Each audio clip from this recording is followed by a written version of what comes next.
Hello नमस्कार साथियों, कैसे हैं आप लोग। ऐसा आप लोग अच्छे होंगे दोस्तों।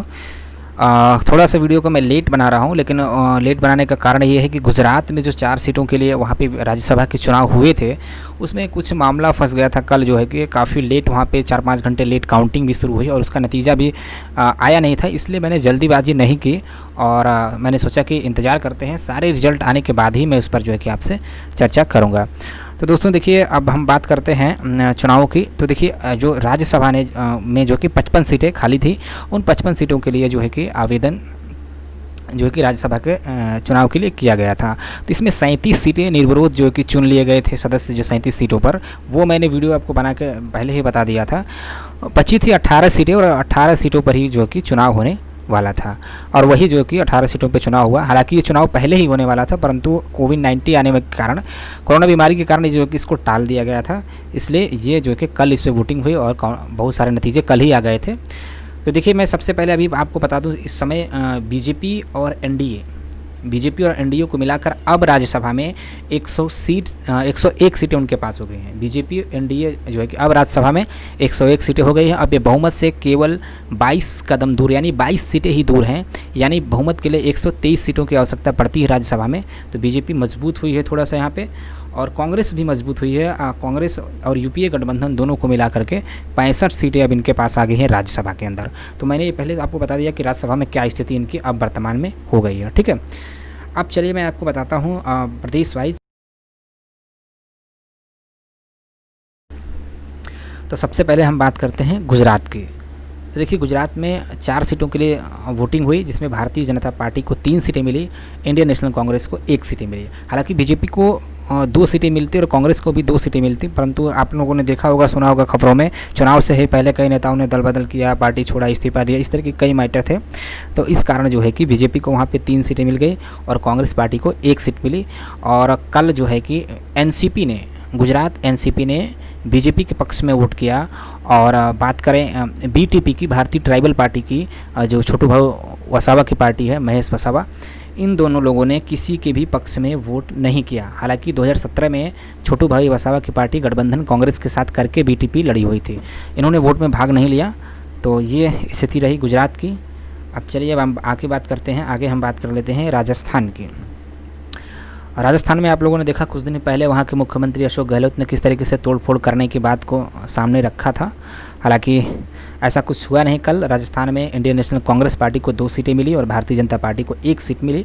टोटल 3 सीटों में बीजेपी को 1 सीट और कांग्रेस को 2 सीट मिली, जो पहले से लगभग तय माना जा रहा था। तो राजस्थान में पूरी तरीके से चुनाव जो है कि बिना तोड़फोड़ के हुआ। हालांकि पहले से मुख्यमंत्री इस पर आशंका जता रहे थे और कई बार उन्होंने ऐसा आरोप भी लगाया था। अब बात करते हैं एमपी की, मध्य प्रदेश में। देखिए, मध्य प्रदेश में भी स्थिति इसी तरीके की कुछ रही।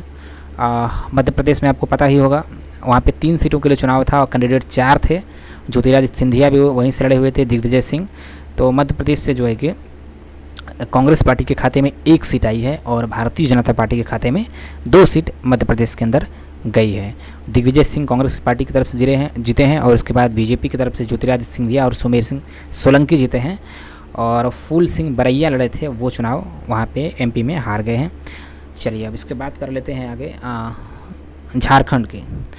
तो देखिए, झारखंड में भी 2 सीटों के लिए जो है कि चुनाव था, कल वोटिंग थी, जिसमें झारखंड मुक्ति मोर्चा की तरफ से 1 सीट शिबू सोरेन जो है कि हासिल किए। जो झारखंड मुक्ति मोर्चा के अध्यक्ष हैं हेमंत सोरेन, जो मुख्यमंत्री उनके पिता हैं। तो शिबू सोरेन जो कि जीतने में सफल रहे और भारतीय जनता पार्टी ने भी 1 सीट प्राप्त किया। तो 1 सीट बीजेपी को मिल गई। कांग्रेस बीजेपी में वहाँ दूसरे सीट की लड़ाई थी, तो कांग्रेस हार गई और बीजेपी जीत गई। तो 2 सीटों में झारखंड के 1 सीट जेएमएम और 1 सीट बीजेपी के खाते में गई। ओके, अब अगला बात कर लेते हैं वाईएसआर कांग्रेस की, आंध्र प्रदेश के अंदर। तो देखिए, आंध्र प्रदेश के अंदर वाईएसआर कांग्रेस जो है कि 4 सीटें जीतने में सफल रही, 4 की चारों सीटें उसके खाते में गई। और इस तरीके से वाईएसआर कांग्रेस भी राज्यसभा के अंदर काफ़ी मजबूत हुई है। चलिए, बात कर लेते हैं पूर्वोत्तर भारत के राज्यों की, जहाँ पे राज्यसभा के लिए चुनाव हुए। इसमें देखिए, मणिपुर, मेघालय और मिजोरम, ये 3 राज्य है जहाँ पे वहाँ पे चुनाव हुए थे कल। तो इसमें देखिए, भारतीय जनता पार्टी को मणिपुर में 1 सीट मिली है। हालांकि मणिपुर के अंदर भी आपने देखा किस तरीके से संवैधानिक संकट उत्पन्न हुआ। 9 जो कि विधायक सरकार से समर्थन उन्होंने वापस ले लिया था, फिर भी भारतीय जनता पार्टी वहाँ पे एक सीट जीतने में कामयाब रही। अब चलिए बात कर लेते हैं मेघालय की।